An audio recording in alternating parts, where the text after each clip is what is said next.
వి gold trusted gold buyers. మీరు తాకట్టు పెట్టిన బంగారాన్ని విడిపించి ఈ రోజు ఉన్న మార్కెట్ ధరకు కొనబడును.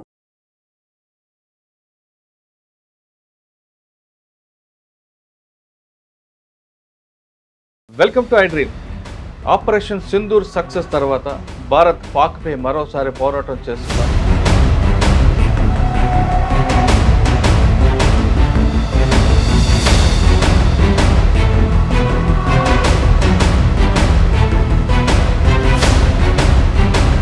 సార్ 3 యూనిట్లు ఎక్కడెక్కడ స్టార్ట్ అయ్యాయి? అంటే చూడండి, ఇప్పుడు వరకు మనకి ఈ ఆపరేషన్ గురించి తెలిసింది గట్టిగా 10% వరకు. ఎందుకంటే ఇది కాన్ఫిడెన్షియల్ ఇన్ఫర్మేషన్ కాబట్టి అంత తొందరగా బయటికి రాదు, చిన్నగా వస్తుంది. అంటే army, navy, air force 3 participate చేసినాయి. కానీ పార్టిసిపేట్ ఎలా చేసినాయి? ఇక్కడ ఇంకొక పాయింట్ మనకు చెప్పింది ఏంటి అంటే, ఒక్కళ్ళు కూడా బోర్డర్ దాటలేదు. ఏవి దాటకుండా ఎలా వెళ్ళినాయి? నా అనాలిసిస్ ప్రకారం నేనేమనుకుంటున్నాను అంటే, మనకి శామ్ మిసైల్స్ అని. సో ఎయిర్ ఫోర్స్ నాకు తెలిసి గాల్లో ఉండి బోర్డర్ క్రాస్ అవ్వకుండా టార్గెట్స్ లాక్ చేసి ఇక్కడి నుంచే ఫైర్ చేసి ఉండొచ్చు. ఇంటర్నేషనల్ బోర్డర్ దాటి మరి వెళ్ళాం. ఇక్కడే కరెక్షన్. వెపన్ మన దగ్గరే ఉంది, జెట్ మన దగ్గరే ఉంది. మనం క్రాస్ అవ్వాలి ఇంటర్నేషనల్ బోర్డర్. జస్ట్ ఆ వెపన్లో నుంచి ఏదైతే మనం మిసైల్ వెళ్ళిందో ఆ మిసైల్ ఒక్కటే క్రాస్ అయింది. సార్, ఆపరేషన్ ఎలా జరిగింది? ఆపరేషన్కి దాదాపు 9 ప్రాంతాలకు ఉంటారు. ఫస్ట్ 21 సైట్స్ ఏవైతే ఉన్నాయో ఇందులో సవాయి నాలా కానివ్వండి, సయ్యద్నా బిలాల్, హిజ్బుల్ ముజాహిదీన్, లష్కరే తైబా, జైషే మొహమ్మద్, మన 26/11లో కసబ్ దొరికిన, డేవిడ్ హెడ్లీ దొరికిన వాళ్ళు కూడా ఈ 2 ఏరియాస్లో ట్రైన్ అయ్యి వచ్చిన వాళ్ళు.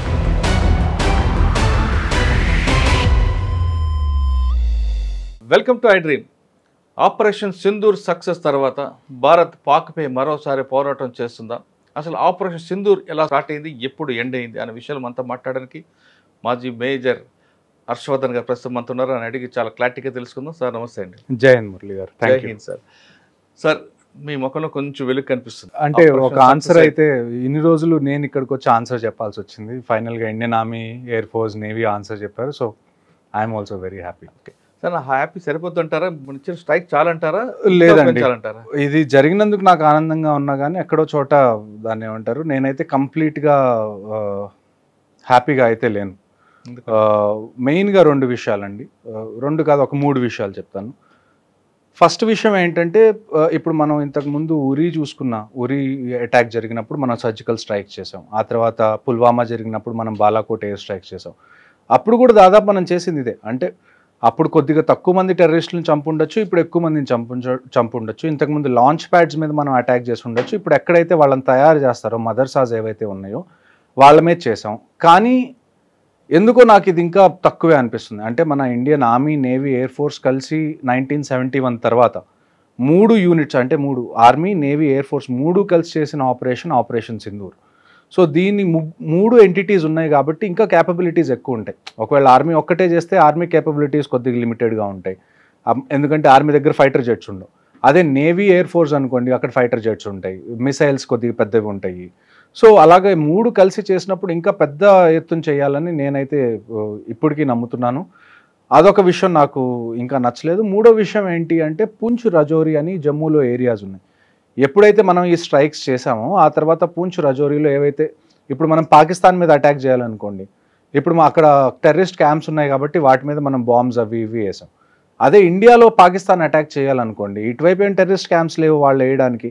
సో వాళ్ళు డైరెక్ట్గా సివిలియన్స్ని టార్గెట్ చేసి పూంచ్, రజౌరి ఏరియాలో కనీసం 15 మంది సివిలియన్స్ చనిపోయారు. ఒక రకంగా చూసుకుంటే అది మనం ఆ విషయంలో ఓడిపోయామన్న విషయాన్ని మనం గమనించాలి. ఎందుకంటే మొన్న పహల్గామ్లో 26 మంది చనిపోయారు, ఇవాళ సివిలియన్స్ 15 మంది చనిపోయారు. అంటే నేను ఇంతకు ముందు కూడా మీతో మాట్లాడినప్పుడు చెప్పాను, యుద్ధం లాంటిది ఏదైనా జరిగితే సివిలియన్స్ లైఫ్ కూడా థ్రెట్ ఉంటుంది అని. కానీ పాస్ట్లో ఒకసారి చూసుకుంటే కాశ్మీర్ వైపు ఎక్కువగా ఆర్టిలరీ షెల్లింగ్ అనేది జరగదు కంపారిటివ్గా చూసుకుంటే. ఎందుకంటే కాశ్మీర్లో ఎక్కువ ముస్లిం పాపులేషన్ కాబట్టి అక్కడ ఆర్టీ షెల్లింగ్ చేస్తే లోకల్స్కి, సివిలియన్స్కి ఏమన్నా అయితే వాళ్ళకి సపోర్ట్ దొరకదని చెప్పి పాకిస్తాన్ అటువైపు ఎక్కువ షెల్లింగ్ చేయదు. కానీ జమ్మూ వైపు ఏదైతే ఉందో, జమ్మూ రీజన్ ఎక్కడైతే మిక్స్డ్ పాపులేషన్ ఉందో, ఎక్కడైతే హిందూస్, ముస్లిమ్స్ అందరూ అన్ని మతాల వాళ్ళు ఉంటారో అటువైపు ఎక్కువగా షెల్లింగ్ చేసేది. ఇప్పటి నుంచనే కాదు, గత 30 సంవత్సరాల నుంచి కూడా ఎప్పుడన్నా జేఎండ్కేలో షెల్లింగ్ చేయాలి అంటే పాకిస్తాన్ మెజారిటీ టైం మనకి జమ్మూలోనే షెల్లింగ్ చేస్తారు. అది మనకి తెలిసినా కానీ, అంటే ఖచ్చితంగా చేస్తారని తెలిసినా కానీ కొద్దిగా ప్రోయాక్టివ్గా అక్కడ ఉన్న సివిలియన్స్ని ముందు ఎవాక్యువేట్ చేసి ఉండాల్సింది బోర్డర్ ఏరియా. హిస్టరీ చెప్తుంది కదండి జమ్మూలో కొడతారని, మరి ఎందుకు? అదే కదండి, ఇప్పుడు ఇది Jammu and Kashmir law and order కిందకు వస్తుంది, ఇది స్టేట్ లా అండ్ ఆర్డర్ కింద. అక్కడ ఉన్న అఫీషియల్స్ కొద్దిగా ప్రోయాక్టివ్గా ఎందుకు తీసుకోలేదన్నది వాళ్ళే చెప్పాలి. ఇది ఇప్పటికైనా మంచిదైంది, ఇప్పుడైతే వాళ్ళని ఎవాక్యువేట్ చేశారు మొత్తం, కానీ కొద్దిగా ముందు చేసుంటే ఆ 15 ప్రాణాలు కూడా మిగిలి ఉండేయని నా ఉద్దేశం. ఓకే సార్, ఒకసారి ఆపరేషన్కి వెళ్దామండి. అవును, ఆపరేషన్కి ఎప్పటి నుంచి ఎప్పుడా ఎదురు చూస్తుంటే ఫైన్ డే ఒకసారి ఆయన అవును. అంటే మనకి 7th మాక్ డ్రిల్స్ అని చెప్పి 6th 7th నైట్నే వాళ్ళు అక్కడ మాక్ డ్రిల్స్ చేయించారు వాళ్ళ చేత.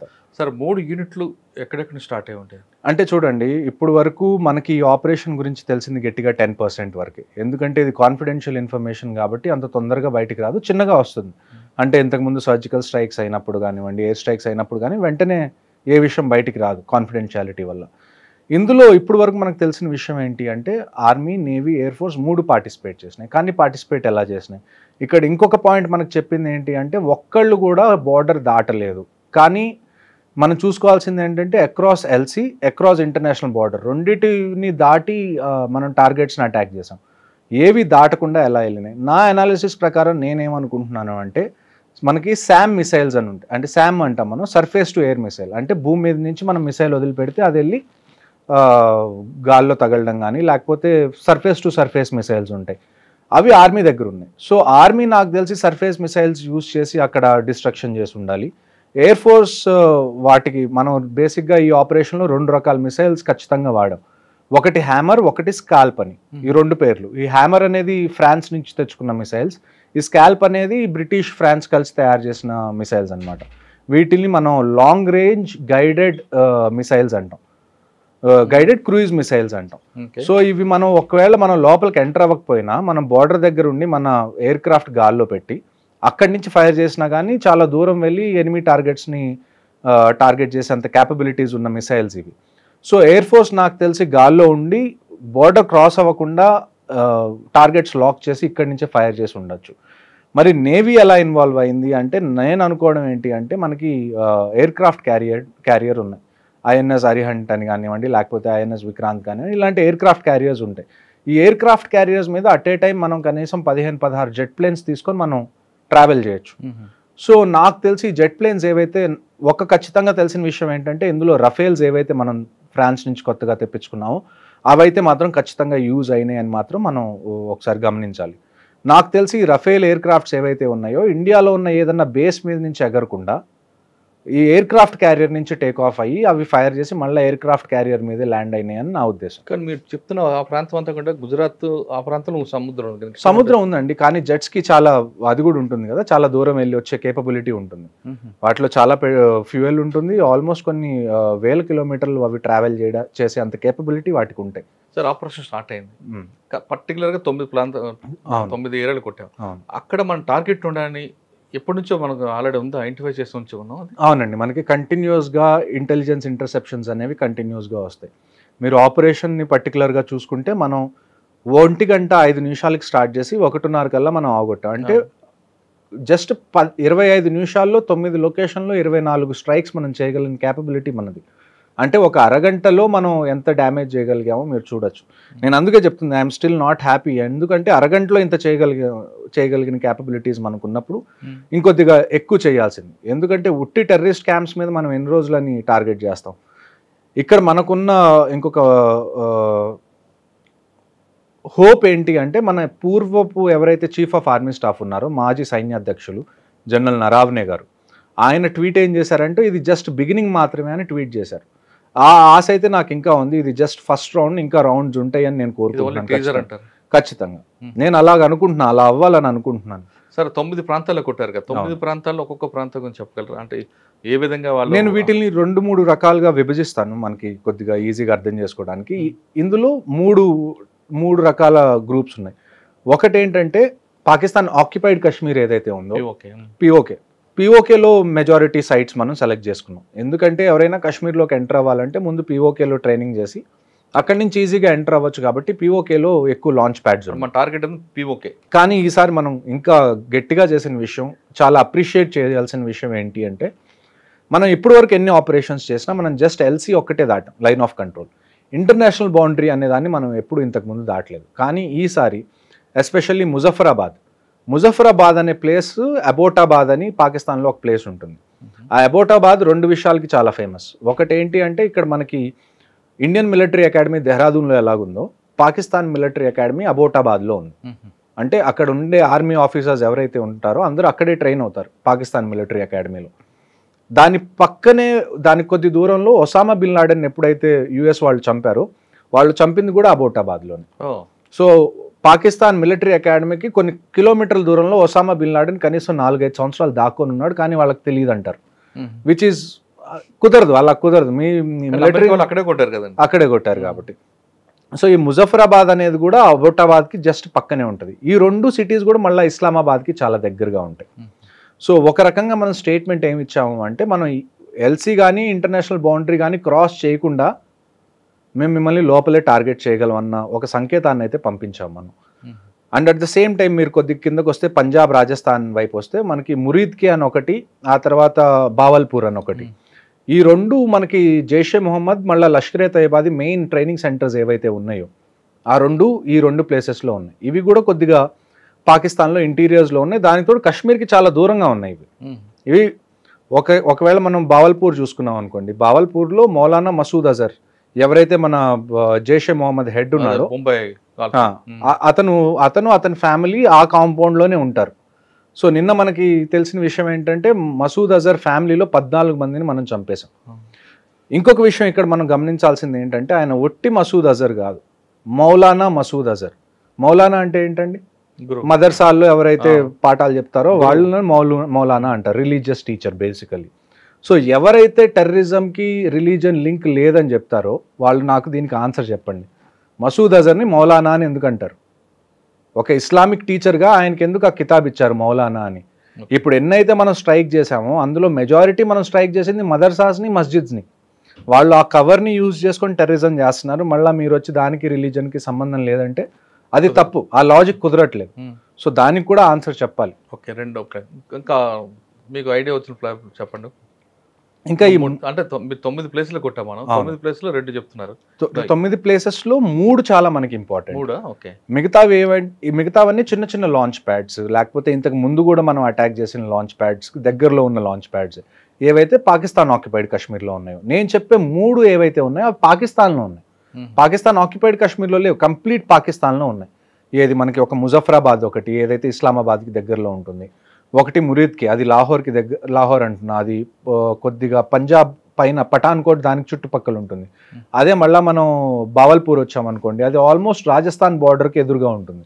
సో అంత డీప్గా వెళ్ళి మనం కొన్ని చోట్ల టార్గెట్స్ అయితే 10-15 కిలోమీటర్ల దూరంలోనే ఉన్నాయి. అంటే మనం ఇండియాకి ఎక్కడ పాకిస్తాన్ ఎక్కడ బోర్డర్ ఉందో అన్ని ప్రాంతాల నుంచి కొట్టాం. అవును, ఈవెన్ పంజాబ్, రాజస్థాన్, గుజరాత్, జమ్మూ వరకు, శ్రీనగర్ వరకు, అవును, అన్ని బోర్డర్ నుంచి మనం అన్ని బోర్డర్లు ఒక్కసారి అటెంప్ట్ చేస్తాం. అవును.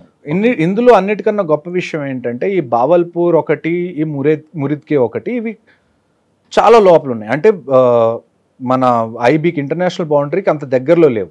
కనీసం ఒక 50 కిలోమీటర్లు 60 కిలోమీటర్ల దూరంలో మన బావల్పూర్ ఉంది, కనీసం ఒక 30-40 కిలోమీటర్ల దూరంలో ఈ మురీద్కే ఉంది. ఇలాంటి టార్గెట్స్ని కూడా మనం ఆ కంట్రీలోకి ఎంటర్ అవ్వకుండా, ఎయిర్ స్పేస్లోకి ఎంటర్ అవ్వకుండా టార్గెట్ చేయడం అన్నది చాలా గొప్ప విషయం. దాన్ని మనం ఖచ్చితంగా అభినందించాలి. సార్ మనం బార్డర్ దాటి ఇంటర్నేషనల్ బార్డర్ దాటి మరి వెళ్ళాం అంటే ఇక్కడే కరెక్షన్.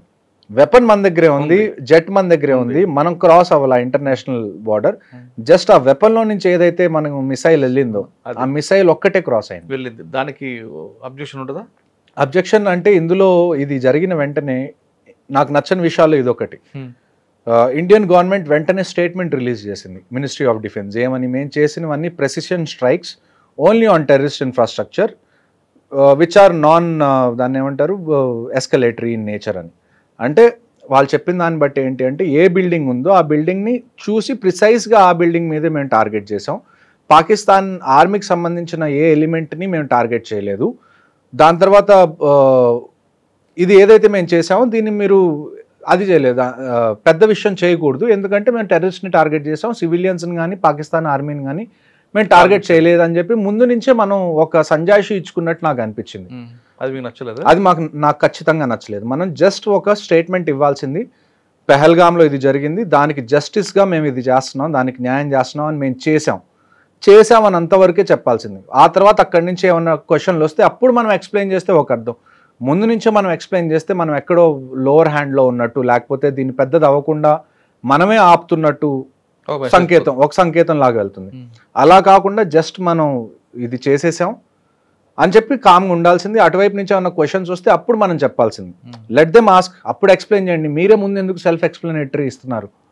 అంటే గవర్నమెంట్కి చెప్పే అంత పెద్దవాడిని కాదు, కానీ అట్ ద సేమ్ టైం చూడ్డానికి ఎలాగుంటుంది అంటే పర్సెప్షన్ పరంగా అది వీళ్ళు ఎందుకు ముందే సంజాయిషి చెప్పుకుంటున్నారు, తప్పేం చేయలేదు కదా. ఇప్పుడు ఇజ్రాయెల్ ఉంది, యుఎస్ ఉంది, వాళ్ళు వేరే కంట్రీస్లో అసాసినేషన్ చేస్తారు, జెట్ ప్లేన్స్ని పంపించి అక్కడ చంపుతారు, అక్కడ బాంబ్ చేస్తారు.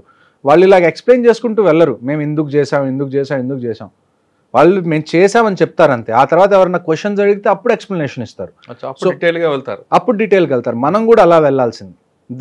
అంటే పోనీ ఇది ఊరక పైకి అలాగా చూపించి మళ్ళీ సెకండ్ రౌండ్ ఉంటే నేను ఖచ్చితంగా ఆనందిస్తాను. సెకండ్ రౌండ్ ఉండదని మీరు ఎందుకు అనుకుంటారు? ఉండదు అంటే చూడండి, ఇప్పుడు పాకిస్తాన్ దగ్గర పోగొట్టుకోవడానికి ఏమీ లేదు.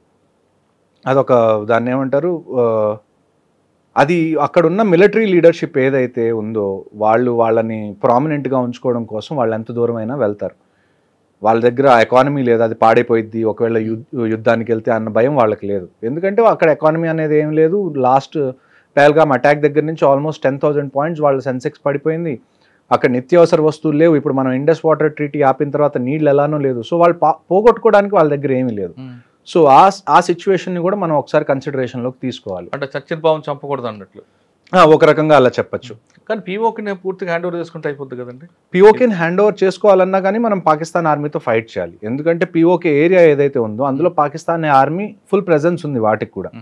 సో తీసుకోవచ్చా తీసుకోకూడదా అని అడిగితే ఖచ్చితంగా మనం తీసుకోవచ్చు. ఆ కేపబిలిటీ కూడా మనకుంది. నేను ఇందాక మీకు చెప్పినట్టు ఇవాళ జరిగింది నాకు తెలిసి ఇండియన్ ఆర్మర్డ్ ఫోర్సెస్ కేపబిలిటీలో గట్టిగా 1% కూడా మనం యూస్ చేయలేదు.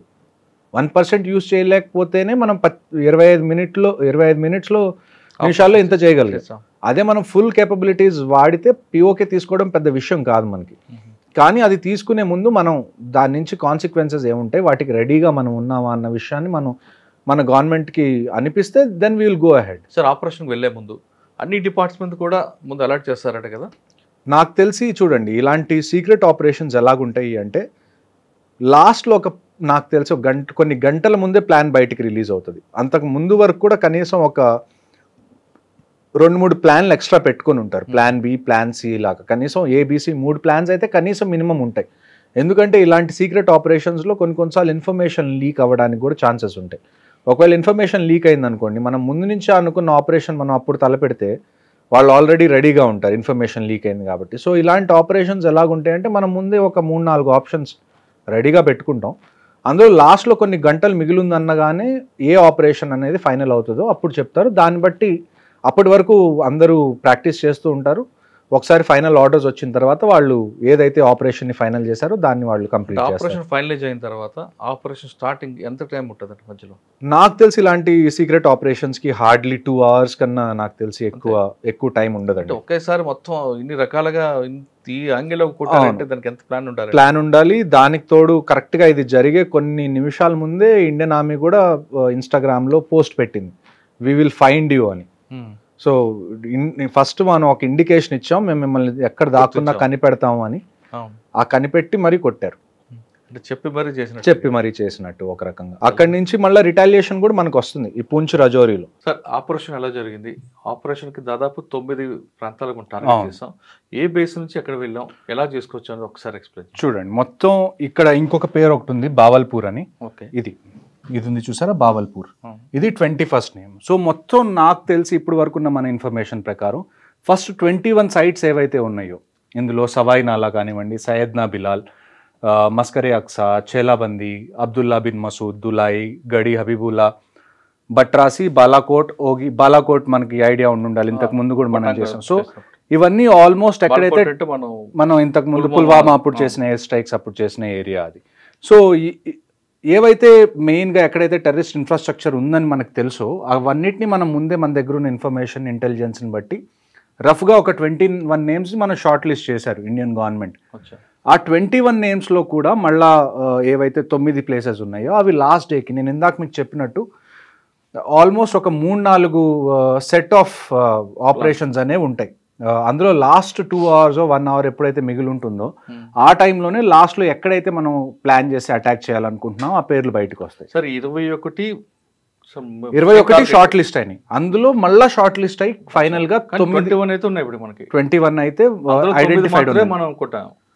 ఈ 21 కొట్టాలని ముందు అనుకున్నారా లేదా అన్నది మనకి తెలియదు. కానీ లాస్ట్ లో మటుకు ఏమైంది అంటే ఇందులో 9 ఏవైతే హై లెవెల్ టార్గెట్స్ ఉన్నాయో ఆ టార్గెట్స్ ని ఖచ్చితంగా మనం డిస్ట్రాయ్ చేయాలని చెప్పి 21లో నుంచి 9 అయితే వాళ్ళు సెలెక్ట్ చేసుకొని దానిలో ఫైర్ చేశారు. సో ఈ 21st నేమ్ ఏంటంటే బావల్పూర్. ఈ బావల్పూర్ మీరు చూసుకుంటే చూడండి ఎంత దూరం ఉందో ఇక్కడ నుంచి. ఇక్కడ అమృత్సర్ మనం అనుకుంటే బావల్పూర్ ఇంకా కింద ఉంటుంది. సో ఆల్మోస్ట్ చాలా లోపల మనం ఆ 9 ఏవైతే ఉన్నాయో ఇదిగోండి ఈ 9 మనం అర్థం చేసుకుంటే మనకి క్లియర్గా అర్థం అవుతాయి. ఇందులో చూసుకుంటే మనకి 9 సైట్స్ మెయిన్ ఇంపార్టెంట్. అందులో ఇది వచ్చేసి మనకి జైషే మొహమ్మద్, లష్కరే తైబా, జైషే మొహమ్మద్, హిజ్బుల్ ముజాహిదీన్, లష్కరే తైబా, జైషే మొహమ్మద్, హిజ్బుల్ ముజాహిదీన్, లష్కరే తైబా, జైషే మొహమ్మద్. సో మేజర్గా చూసుకుంటే ఈ 3 మనకున్న అతిపెద్ద థ్రెట్స్. ఆ టీఆర్ఎఫ్ అన్నది ఏదైతే ఉందో ది రెసిస్టెన్స్ ఫ్రంట్ అన్నది వాళ్ళు అది కూడా ఈ ఎల్ఈటీ జైషే మొహమ్మద్ అంటే లష్కరే తైబా జైషే మొహమ్మద్దే ప్రాక్సీ అంటే ఒక బినామీ కంపెనీ లాగా మనం అనుకోవచ్చు. మెయిన్ అయితే ఈ 2 ఇప్పుడైతే బాగా యాక్టివ్గా ఉన్న టెర్రరిస్ట్ ఆర్గనైజేషన్స్ వ్యాలీలో ఒకటి ఎల్ఈటీ, ఒకటి జైషే మొహమ్మద్, లష్కరే తైబా. ఇప్పుడు ఈ 9 టార్గెట్స్ ఏవైతే ఉన్నాయో ఈ 9 టార్గెట్స్ని మనం 3 విధాలుగా అర్థం చేసుకుంటే మనకి క్లియర్గా ఆపరేషన్ అర్థం అవుతుంది. ఈ 1 అనేది ఏది? ఈ 1 అనేది మనం చూసుకుంటే మర్కజ్ సుభానల్లా, బావల్పూర్, జైషే మొహమ్మద్. సో మీరు ఒకసారి చూడండి జమ్మూ అండ్ కాశ్మీర్ ఇక్కడ ఉంది. ఇక్కడ సమ్వేర్ అరౌండ్ మనం ఆల్మోస్ట్ ఇది రాజస్థాన్ అనుకుంటే ఇది పంజాబ్, ఇది పంజాబ్ రాజస్థాన్ మధ్యలో బార్డర్ అనుకుందాం. సో ఈ బావల్పూర్ అనేది ఏదైతే ఉందో అది ఆల్మోస్ట్ ఇండియన్ ఇదంతా మనకి ఇంటర్నేషనల్ బౌండరీ. ఇదంతా ఏదైతే ఉందో ఇది పిఓకే, ఇది Kashmir, okay, Jammu and Kashmir. Okay, so ఇలాగ అనుకోవచ్చు. సో ఇవైతే ఏమున్నాయో ఈ మధ్యలో ఉన్న టార్గెట్స్ ఏవైతే ఉన్నాయో ఈ 3, 4, 6, 8 లాంటి టార్గెట్స్ ఏవైతే ఉన్నాయో వీటిని మనం పిఓకేలో ఏవైతే టెర్రరిస్ట్ లాంచ్ ప్యాడ్స్ ఉన్నాయో అవి అనుకోవచ్చు. ఈ 9, 7, 5, 2 and 1 ఇవేవైతే ఉన్నాయో ఇవన్నీ పాకిస్తాన్ లోపల ఉన్న టెర్రరిస్ట్ క్యాంప్స్. అంటే అన్నిటికన్నా మెయిన్ ఇంపార్టెంట్ ఈ 2 అండి. ఫస్ట్ది ఏంటంటే బావల్పూర్, సెకండ్ది ఏంటంటే మురీద్కే. ఈ రెండిట్లో ఏంటి అంటే ఫస్ట్ మనం దీని గురించి మాట్లాడుకుందాం. బావల్పూర్ మౌలానా మసూద్ అజర్ ఎవరైతే మన జైషే మొహమ్మద్కి ఎవరైతే హెడ్ ఉన్నాడో అతనిది ఇక్కడ ఒక మర్కజ్ ఉంది. అక్కడ చాలామంది ట్రైన్ అవుతారు. ఇన్ఫ్యాక్ట్ ఎవరైతే మన 26/11లో కసబ్ దొరికినా, డేవిడ్ హెడ్లీ దొరికినా వాళ్ళు కూడా ఈ 2 ఏరియాస్లో ట్రైన్ అయ్యి వచ్చిన వాళ్ళు. వాళ్ళు కాశ్మీర్ వైపు ట్రైన్ అవ్వలేదు, వాళ్ళు పంజాబ్ అండ్ రాజస్థాన్ వైపు ట్రైన్ అయ్యి ఇటువైపు వచ్చారు నీళ్ళ గుండా అంటే ఓషన్ గుండా. సో ఈ రెండోది మనకి ఉన్నది ఏంటి అంటే మురీద్కే. ఈ 2 ఒక రకంగా చూసుకుంటే ఇంటర్నేషనల్ బౌండరీ దగ్గర నుంచి చాలా లోపలికి ఉంటుంది.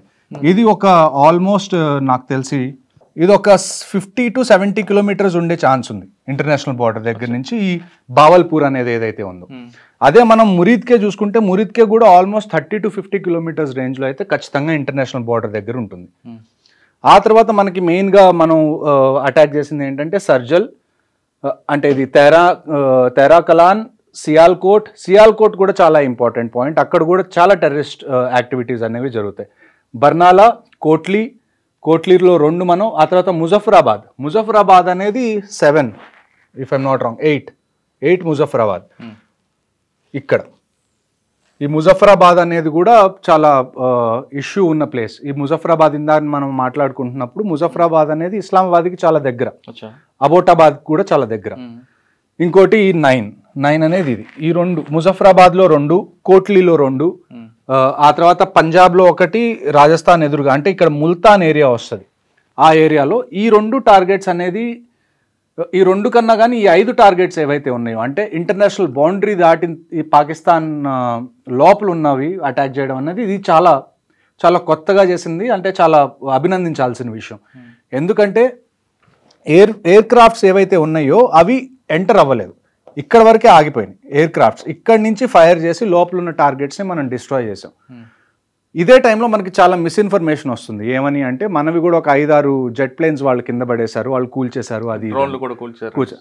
ఇక్కడ మనకు వచ్చే క్వశ్చన్ ఏంటి, లాజిక్ ఎక్కడ మ్యాచ్ అవ్వదు అంటే మనం అసలు మన ఎయిర్ క్రాఫ్ట్స్ని బార్డరే దాటించకపోతే వాళ్ళు ఎలా కూల్చేశారు. మనం పంపించింది ఓన్లీ యామినిషన్ అంటే మిసైల్స్ ఒక్కటే మనం పంపించాం. ఎయిర్ క్రాఫ్ట్స్ మనం లోపల పంపించినప్పుడు వాళ్ళ ఎయిర్ క్రాఫ్ట్స్ని అసలు ఎలా కింద పడేయగలరు చెప్పుకోవడానికి ప్రజలకి అంటే జనరల్గా ఎప్పుడైనా ఇలాంటి ఆపరేషన్ జరిగినా, ఇలాంటి వార్ లాంటి సిచ్యువేషన్ వచ్చినా అన్నిటికన్నా పెద్ద థ్రెట్ ఏంటి అంటే ఇన్ఫర్మేషన్ వార్ఫేర్. అలాంటి టైంలో ఇష్టం వచ్చినట్టు ప్రొపగాండా చేయడం కానివ్వండి, లేకపోతే పుకార్లు పుట్టించడం కానివ్వండి, దీనివల్ల ఏమైందంటే జనాల్లో ప్యానిక్ క్రియేట్ అవ్వడం. ఇప్పుడు మనకు ఒక న్యూస్ వస్తుంది, అది నిజమో కాదో మనం తెలుసుకోకముందే మనం షేర్ చేసేసాం, ఒక 2 గంటల్లో జరగాల్సిన డ్యామేజ్ మొత్తం జరిగిపోతుంది. అది ఫ్యాక్ట్ చెక్ అయ్యి అది అబద్ధం అని తెలిసేసరికి 2 గంటలు అయిపోతుంది. సార్ ఇప్పుడు 9 అటాక్లు చేశారు కదా. అవును. ఆల్రెడీ ఇక్కడ బోర్డర్ మన దగ్గర ఉంది, రాజస్థాన్కి పంజాబ్కి. అవును. వాళ్ళు జమ్మూ ఇటువైపు కొట్టారు, వాళ్ళు 16 మంది చనిపోయారు. మరి ఈ ప్రాంతం అంతా కూడా మన వాళ్ళు ముందే అలర్ట్ చేస్తుంటే బాగుంటుంది కదా. అది ఈ ప్రాంతం అండి, ఈ జమ్మూ ఏరియా ఏదైతే ఉందో, నేను ఇందాక కూడా అదే చెప్పాను, ప్రోయాక్టివ్గా ఖచ్చితంగా జేఎండ్కే గవర్నమెంట్ అయితే ఉండాల్సింది. ఎందుకంటే కంటిన్యూస్గా ఇది జమ్మూ, ఇది కాశ్మీర్ రీజన్, ఇది జమ్మూ రీజన్ అనుకున్నారు అనుకోండి. ఇప్పుడు వరకు నేను చూసిన దాంట్లో ఎప్పుడైనా షెల్లింగ్ జరిగితే ఇటువైపు షెల్లింగ్ వచ్చే ఛాన్సెస్ ఆల్మోస్ట్ 0.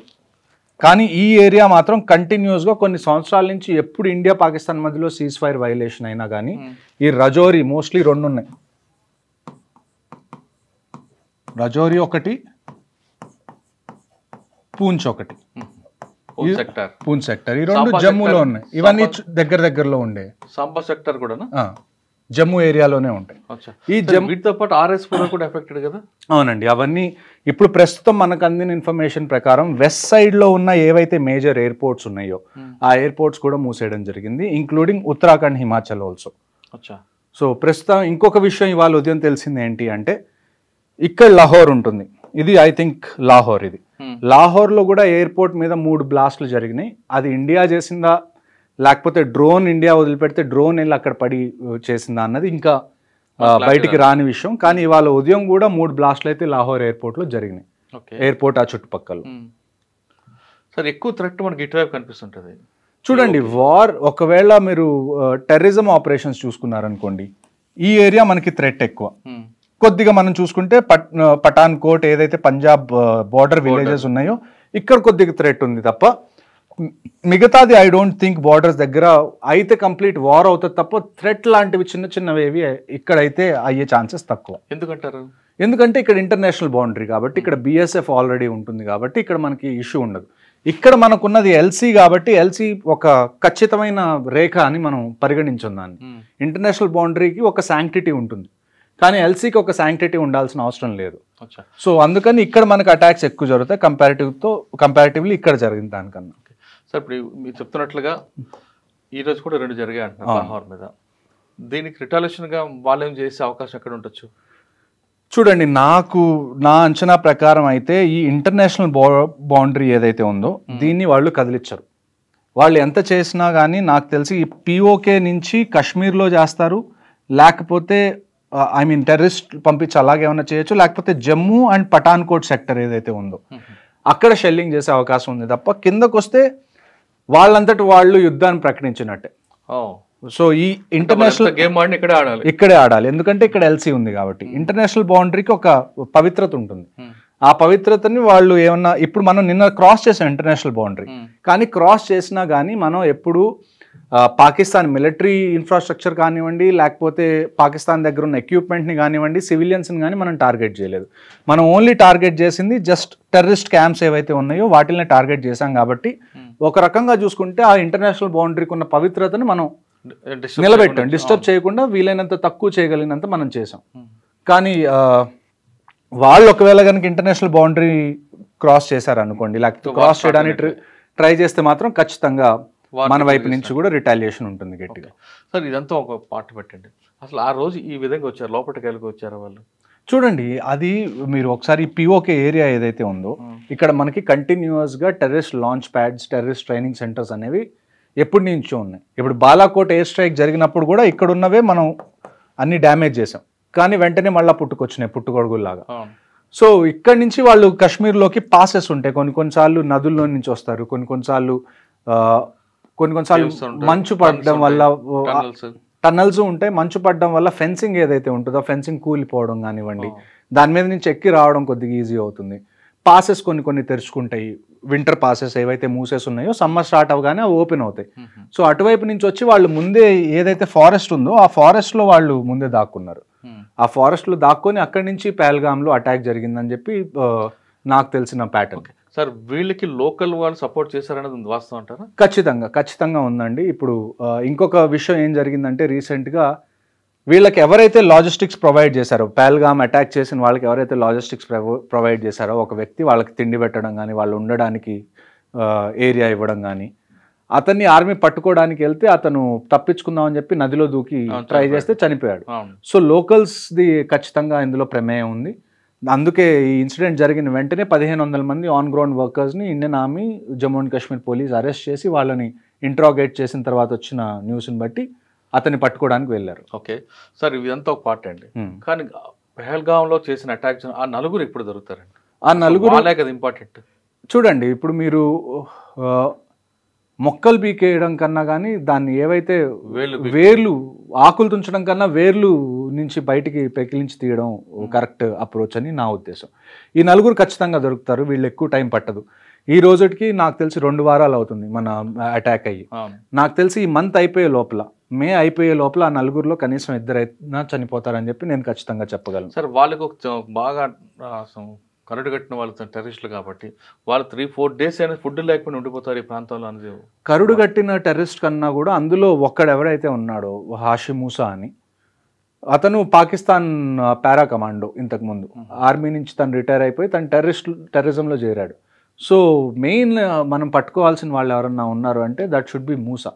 ఎందుకంటే అతన్ని పట్టుకుంటే అతని దగ్గర ఉన్న క్రెడిబుల్ ఇన్ఫర్మేషన్ ఏదైతే ఉందో, అంటే తను పాకిస్తాన్ ఆర్మీలో ఇంతకుముందు చేశాడు అని తెలిస్తే దాన్ని మనం యూఎన్ దాకా ఎస్కలేట్ చేయొచ్చు. సో అందుకని చెప్పి వీళ్ళని పట్టుకోవడం చాలా ఇంపార్టెంట్. నాకు తెలిసి ఇండియన్ ఆర్మీ, జేఎండ్కే పోలీస్ ఖచ్చితంగా పనిలో ఉంటారు. ఈ పనిలో ప్రతి చోట నుంచి ఇన్ఫర్మేషన్ గ్యాదర్ చేసి వాళ్ళని పట్టుకోవడానికి నాకు తెలిసి ఈ మంత్ ఎండ్ లోపల కనీసం 2 అయితే వాళ్ళు చనిపోతారని నేను షూర్గా చెప్పగలను. ఓకే సార్, ఫైనల్గా చెప్పండి, ఈ ఇష్యూ జరుగుతుంది, ఇది ఇప్పుడు ఆగేది కాదు, కానీ ప్రజల వైపు నుంచి ఏం సహకారం కావాలండి? ప్రజల వైపు నుంచి సహకారం ఎలాగుంటుందంటే అండి, ఇప్పుడు ఫర్ ఎగ్జాంపుల్ పోలీసు, ఆర్మీ కాకుండా ప్రతి పౌరుడు, ప్రతి జాబ్ అనేది చాలా ఇంపార్టెంట్. ఈ టైంలో వార్ జరిగినప్పుడు ఫర్ ఎగ్జాంపుల్ ఇప్పుడు మనం మాక్ డ్రిల్స్ గురించి మాట్లాడుకున్నాం. 7వ తారీఖు మనం మాక్ డ్రిల్ చేయాలి అని అనుకున్నాం. ఒకవేళ నిజంగా ఇక్కడ ఒక పాకిస్తానీ ఫైటర్ జెట్ వచ్చి హైదరాబాద్ మీద బాంబు వేయాలని అనుకుంది, ఇందులో అందరికన్నా పెద్ద పాత్ర ఎవరిది ఉంటుందో తెలుసా అండి? Line man. ఒక ఎలక్ట్రిసిటీ డిపార్ట్మెంట్లో లైన్ మెన్ ఎవరు ఉంటారో, లేకపోతే సబ్ స్టేషన్లో ఎవరైతే ఈ ఎలక్ట్రిసిటీ మొత్తాన్ని మేనేజ్ చేస్తున్నారో వాళ్ళ మీద కూడా చాలా ప్రెషర్ ఉంటుంది, వాళ్ళ మీద కూడా ఒక బాధ్యత ఉంటుంది. ఒకవేళ ఎయిర్ ఫోర్స్ ఫైటర్ జెట్స్ వస్తున్నాయి అనుకోండి, మొత్తం బ్లాక్అవుట్ చేయాలి. అంటే లైట్స్ ఏమీ కనపడకూడదు. మీకు మాక్ డ్రిల్లో రీసెంట్గా మీరు చూసుంటారు, లైట్స్ అన్ని ఆపుకొని ఇంట్లోనే ఉండాలి అని. అలాంటి టైంలో ఒక లైన్ మ్యాన్కో లేకపోతే ఒక సబ్ స్టేషన్ ఎవరైతే చూసుకుంటున్నారో వాళ్ళకి ఒక ఐడియా ఉండాలి, ఎప్పుడు మనం లైట్స్ అన్ని ఆపేయాలి. వస్తుందని ఎలా తెలుస్తుంది? అది గవర్నమెంట్ నుంచి వీళ్ళకి ఇన్ఫర్మేషన్ వస్తుంది, పోలీస్ నుంచి ఇన్ఫర్మేషన్ వస్తుంది. సో ప్రతి మనిషి వాళ్ళ పనులు ఏవైతే, ఇప్పుడు కొన్ని లైన్స్ అంటాం మనం, లైన్ ఆఫ్ కమ్యూనికేషన్ అంటాం. లైన్ ఆఫ్ కమ్యూనికేషన్లో మనకి ఏమొస్తాయి? రోడ్స్ వస్తాయి, రైల్వే ట్రాక్స్ వస్తాయి, ఎలక్ట్రిసిటీ వైర్స్ వస్తాయి, ఫోన్ వైర్స్ వస్తాయి. ఆ తర్వాత మనకి గ్యాస్ కానీ లేకపోతే ఆయిల్ పైప్ లైన్స్ ఉంటాయి, అవి వస్తాయి. ఆ తర్వాత మనందరం ఇంటర్నెట్ వాడుతున్నాం, ఆప్టికల్ ఫైబర్ కేబుల్ వేసి ఉంటుంది గ్రౌండ్ లోపల. ఇవన్నీ చాలా ఇంపార్టెంట్. సో వీటిల్లో ఏది డ్యామేజ్ అయినా కానీ అవి రిపేర్ అయిపోయే లోపల లేకపోతే వాటిని మళ్ళీ కొత్తది ఇన్స్టాల్ చేయడానికి చాలా టైం పడుతుంది. సో ఎవరైతే గ్రౌండ్ మీద ఉంటున్నారో ఈ వైటల్ ఏవైతే ఉన్నాయో, రోడ్స్ కానివ్వండి, రైల్వేస్ కానివ్వండి, లేకపోతే ఎలక్ట్రిసిటీ వైర్స్ కానివ్వండి, పైప్ లైన్స్ కానివ్వండి, వాటర్ సప్లై కానివ్వండి, ఇలాంటివన్నీ ఏమి డ్యామేజ్ అవ్వకుండా, ఒకవేళ డ్యామేజ్ అవుతున్నా ఎవరన్నా చేస్తున్నా దాన్ని వెంటనే అధికారుల దృష్టికి తీసుకెళ్లడం ప్రతి సివిలియన్ చేయాల్సిన పని. ఇందులోనే ఇంకొక గొప్ప విషయం వచ్చేది ఏంటి అంటే ఎన్సీసీ కెడెట్స్. మన దగ్గరున్న యూత్లో అందరికన్నా most disciplined and trained force ఏదన్నా ఉంది అంటే అది national cadet core. NCC cadets కూడా ఏం చేస్తారంటే ఒకవేళ వార్ వచ్చింది అనుకోండి, ఇక్కడ నుంచి చాలామంది ఫ్రంట్ లైన్స్కి వెళ్ళిపోతారు, పోలీసులు కూడా చాలా విషయాల్లో బిజీ అయిపోతారు. అలాంటి టైంలో రోడ్ మేనేజ్మెంట్ కానివ్వండి, ట్రాఫిక్ మేనేజ్మెంట్ కానివ్వండి, ఎక్కడన్నా పోలీసులు కూడా ఎక్స్ట్రా మ్యాన్ పవర్ కావాలనుకోండి, అలాంటి టైంలో ఎన్సీసీ కెడెట్స్ కూడా పోలీసులకి హెల్ప్ చేస్తారు, లా అండ్ ఆర్డర్కి హెల్ప్ చేస్తారు. వాళ్ళతో పాటు భారత్ స్కౌట్ కూడా ఉంది కదా. అవును, వాళ్ళు కూడా వస్తారు. కాకపోతే ఎన్సీసీ ఏంటంటే ఆర్మీతో చాలా క్లోజ్గా ట్రైన్ చేస్తుంది కాబట్టి వాళ్ళకి కొన్ని విషయాలు ఎన్ఎస్ఎస్ కానివ్వండి లేకపోతే స్కౌట్స్ అండ్ గైడ్స్ కానీ వాళ్ళకి తెలియనివి వీళ్ళకి తెలిసే అవకాశం ఎక్కువ ఉంటుంది. అంటే వాళ్ళకు రోడ్డు మీదకి వచ్చి ఖచ్చితంగా అండి ప్రతి ఒక్కళ్ళు రావాల్సిన అవసరం వస్తుంది ఒకవేళ నిజంగా కనుక వార్ వస్తే. సార్ వాళ్ళిద్దరు కాకుండా ఆ రెండు ఏజెన్సీస్ కాకుండా సివిల్ అన్న కామన్ మ్యాన్ కూడా ఏం చేయాలండి? కామన్ మ్యాన్ అదే కదండి, ఇప్పుడు మీరు ఇంటి దగ్గర ఉన్నారు, మీ ఇంటి దగ్గర ఎవరో ఒక రోడ్డు మీద గుంత తవ్వుతున్నారు చాలా పెద్దది, అటువైపు నుంచి ఇప్పుడు హైదరాబాద్ సికింద్రాబాద్లో కూడా మనకి కంటోన్మెంట్స్ ఉన్నాయి. రేపు వార్ అయితే ఇక్కడి నుంచి ఎక్విప్మెంట్ తీసుకొని వీళ్ళు కూడా వెళ్తారు కదా, అలా వెళ్ళేటప్పుడు మధ్యలో ఎవరైనా రోడ్డుకి గుంతలు తవ్వుతున్నారా వాళ్ళ మూవ్మెంట్ ఆపడానికి, లేకపోతే రైల్వే ట్రాక్స్ ఏమైనా డిస్టర్బ్ చేయడానికి ట్రై చేస్తున్నారు, ఇలాంటివి మీకు కనపడినప్పుడు మీ బాధ్యత ఏంటి అంటే వెంటనే అధికారులకు చెప్పడం. ఇక్కడ ఎవరన్నా వచ్చి రోడ్ల మీద అనవసరంగా గుంతలు తవ్వుతున్నారు, ఆర్మీ కాన్వాయ్ వెళ్తుంటే. ఇంకొక విషయం ఏంటి అంటే అన్నిటికన్నా చాలా ఇంపార్టెంట్ విషయం మిలిటరీ ఆపరేషన్స్లో సీక్రసీ, కాన్ఫిడెన్షియాలిటీ. అది ఎప్పుడు పోతుంది అంటే ఇక్కడి నుంచి మనం ఎక్విప్మెంట్ తీసుకొని వెళ్తున్నప్పుడు దాని ఫోటోలు తీయడం, వీడియోలు తీయడం, దాన్ని పోస్ట్ చేయడం, దీనివల్ల ఏమవుతుంది అంటే ఎనిమీకి తెలిసిపోతుంది మనం ఏమేమి ఎక్విప్మెంట్ తీసుకొని వస్తున్నాం, ఎంతమంది వస్తున్నాం అని ఒక రఫ్గా ఒక ఐడియా వస్తుంది, దానికి ప్రిపేర్ అయ్యి ఉంటాడు. సో మనం చేయాల్సింది ఏంటంటే సివిలియన్స్గా మీరు ఒకవేళ ఆర్మీ కాన్వాయ్ వెళ్తూ కనపడింది, మీరు జస్ట్ సెల్యూట్ చేయడమో లేకపోతే వాళ్ళకు ఒక వాటర్ బాటిల్ ఇవ్వడమో లేకపోతే ఒక చాయ్ ఒక ఫ్లాస్క్లో పోసి ఇవ్వడం తప్ప ఒక వీడియో తీసి నేను దాన్ని సోషల్ మీడియాలో పెడతాను అంటే మాత్రం దాన్ని అది ఒక మంచి విషయం కాదని చెప్పి చాలా మంది సెల్ఫీలు తీసుకొని పెడుతుంటారు. సెల్ఫీలు తీసుకోను లేకపోతే రోడ్ మీద అలా వెళ్తుంటే వీడియో తీసి ఇండియన్ ఆర్మీకి సెల్యూట్ చేస్తున్నట్టు పెట్టిన ఇవన్నీ మాకు అర్థం అవుతుంది. మీరు చాలా మనకు తెలియకుండానే నేరం తప్పు చేస్తున్నాం. మీకు ప్రేమ ఉంది, అది మీరు చూపించుకోవాలనుకుంటున్నారు, అందులో తప్పు లేదు. కానీ కొద్దిగా సెక్యూరిటీ పారామీటర్స్ ఏవైతే ఉంటాయో అవి కూడా దృష్టిలో పెట్టుకొని మీరు ఆన్లైన్ ఏం పోస్ట్ చేస్తున్నా కానీ 1-2 సార్లు ఆలోచించి పోస్ట్ చేయాలని నా మనవి. ఓకే, ఫైనల్గా ఇంకోసారి చెప్పండి, ఇప్పుడు జరిగిన ఆపరేషన్ ఎక్కడో ఆగిపోతుందా లేదా అంతం కాదు ఆరంభం అయింది? నన్ను అడిగితే ఆగకూడదండి, ఆగకూడదు. ఎందుకు అంటే ఇంతకుముందు మనం ఉరి జరిగినప్పుడు కూడా మనం సర్జికల్ స్ట్రైక్స్ చేసాం, టెర్రరిస్ట్నే చంపాం. ఆ తర్వాత పుల్వామా జరిగింది, బాలాకోట్ ఎయిర్ స్ట్రైక్స్ చేసాం, మనం టెర్రరిస్ట్నే చంపాం. ఇప్పుడు మళ్ళీ ఇది పహల్గామ్ అయింది, మళ్ళీ మనం అటాక్ చేస్తున్నాం, టెర్రరిస్ట్నే చంపుతున్నాం. జస్ట్ టెర్రరిస్ట్ని చంపినంత మాత్రాన ఈ ప్రాబ్లంకి పర్మనెంట్ సొల్యూషన్ అనేది రాదు. మనం 2 విషయాలు ఇండియా ఖచ్చితంగా చేయాల్సింది ఏంటి అంటే ఫస్ట్ విషయం పాకిస్తాన్లో పాకిస్తాన్ ఆర్మీ కన్నా పాకిస్తాన్ గవర్నమెంట్ని ఎలా పవర్ఫుల్ చేయాలి. ఎందుకంటే మీరు ఇప్పుడు ఇండియాలో కూడా ఆర్మీ, నేవీ, ఎయిర్ ఫోర్స్ ఉన్నాయి అండ్ వీఆర్ పవర్ఫుల్. కానీ మేము ఏ రోజన్నా గవర్నమెంట్కి అగేన్స్ట్కి వెళ్ళాం. ఎందుకంటే ఇక్కడ ఉన్న గవర్నమెంట్ ప్రజల చేత ఎన్నుకోబడిన గవర్నమెంట్. అంటే మాకు ఆ గవర్నమెంట్ నుంచి ఏమొస్తున్నా ఆర్డర్స్ అది ఇండైరెక్ట్గా ప్రజల నుంచి వస్తున్నట్టే, అంతే కదా. సో మేము దాన్ని లెక్క చేయకుండా ఉంటే మేము ఈ జనాల్ని లెక్క చేయనట్టు అర్థం. సో పాకిస్తాన్లో ఏంటంటే అక్కడ ఒక గవర్నమెంట్ ఎలక్ట్ అవుతుంది, ఆ ఎలక్ట్ అయిన గవర్నమెంట్ ఏదైనా చేద్దాం అనుకునే లోపల అక్కడ పాకిస్తాన్ ఆర్మీ వచ్చేసి ఆ గవర్నమెంట్ని నెట్టేసి వాళ్ళు మళ్ళీ పాలించడం మొదలు పెడతారు. సో ఇండియా టార్గెట్ ఏముండాలి అంటే పాకిస్తాన్ గవర్నమెంట్ ఏదైతే ఉందో దాన్ని పాకిస్తాన్ ఆర్మీ కన్నా పవర్ఫుల్ చేయడం ఫస్ట్ విషయం మనకు కావాలి. రెండో విషయం ఏంటి అంటే ఈ ఆపరేషన్స్తో పాటుగా మనం చేయాల్సింది ఏంటి అంటే ఇప్పుడు Pakistan is also a nuclear country, వాళ్ళ దగ్గర కూడా న్యూక్లియర్ కేపబిలిటీస్ ఉన్నాయి. మనం ఏమేం డాక్యుమెంట్స్ లేకపోతే ఏమేం ప్రూఫ్స్ కలెక్ట్ చేసి మనం యునైటెడ్ నేషన్స్లో ఎలాగ అపీల్ చేయాలి అంటే ఇలాంటి పనులు పాకిస్తాన్ చేస్తుంది కాబట్టి యుఎన్ షుడ్ మేక్ షూర్ పాకిస్తాన్ని డీన్యూక్లియరైజ్ చేయాలి. పాకిస్తాన్ దగ్గర న్యూక్లియర్ అసెట్స్ ఉంటే కోతికి కొబ్బరి చెప్పు ఉన్నట్టే. సో అందుకని చెప్పి వాళ్ళ దగ్గర నుంచి న్యూక్లియర్ అసెట్స్ అనేవి మనం యునైటెడ్ నేషన్స్ ద్వారా తీసేయడం అనేది ఒక దాన్ని ఏమంటారు లాంగ్ రన్లో మనకి చాలా బెనిఫిట్ అయ్యే ఒక ప్లాన్. ఈ 2 మనం ఇండియన్ గవర్నమెంట్ చేస్తే నాకు తెలిసి ఈ ప్రాబ్లంకి ఒక పర్మనెంట్ సొల్యూషన్ అయితే ఉంటుంది. అంతేగాని పిఓకే చూడండి, ఒక్కసారి వాళ్ళ దగ్గర న్యూక్లియర్ లేదనుకోండి, న్యూక్లియర్ డిటరెంట్ అనేది వాళ్ళ దగ్గర లేదనుకోండి, మనం ఆపరేషన్స్ కూడా కొద్దిగా ఈజీగా చేయొచ్చు. పిఓకే ఇప్పుడు ఈ government for example Modi government మేము పిఓకే తెస్తాం అని అన్నా కానీ it doesn't happen in a week or A month. దానికి చాలా టైం పడుతుంది, దానికి బ్యాక్గ్రౌండ్ వర్క్ కూడా చాలా కావాలి. అలాంటి బ్యాక్గ్రౌండ్ వర్క్లో నన్ను అడిగితే ఆ న్యూక్లియర్ ఏవైతే ఉన్నాయో న్యూక్లియర్ అసెట్స్ పాకిస్తాన్ దగ్గర అది యుఎన్ జప్తు చేసుకున్న తర్వాత మనం ముందుకెళ్ళడం బెటర్. ఓకే, మొత్తం మీద ఆపరేషన్ చూసుకుంటే ఏమాత్రం కాదు, మనం వాడింది కేవలం 1% మాత్రమే వాడామంటున్నారు హర్ష గారు. ఆయన చెప్తున్నట్టుగా పూర్తి స్థాయిలో మనం వాడితే దాన్ని తట్టుకోవడం ఎవరి తరం కాదు అని చెప్తున్నారు. మరోవైపు ఒకవేళ పాకిస్తాన్ కానీ యుద్ధం ప్రకటిస్తే భారతదేశంలో ప్రతి పౌరుడు కూడా తన వంతు పాత్ర పోషించాలంటూ హర్షవర్ధన్ చెప్తున్నారు. ఇది మందే కాదు అని కాకుండా ప్రతి ఒక్కరు తమకి ఏం జరుగుతుందన్న విషయాన్ని వెంటనే ఆఫీసులకు దృష్టి తీసుకెళ్ళడం, అదేవిధంగా అక్కడ జరుగుతున్న విషయాలను సెల్ఫీలకి తీసుకొని కాలక్షేపం చేయకుండా మీ వంతు బాధ్యతగా చేయండి అంటూ హర్షవర్ధన్ గారు రిక్వెస్ట్ చేస్తున్నారు. ఇది పహల్గామ్ ఇష్యూపై హర్షవర్ధన్ గారి ఒపీనియన్. మరో ఇష్యూలో మళ్ళీ కలుద్దాం. అంతవరకు నమస్తే. థ్యాంక్ యూ అండి. Thank you very much. జై హింద్. జై Hind. Thank you. iDreams, this police diaries is something very, very valuable towards that. I must really appreciate Murali, your insights. iDreams founder and CEO చిన్న వాసుదేవ్ రెడ్డి గారితో మురళీధర్ క్రైమ్ స్టోరీస్ చాలా famous అయిపోయినావు.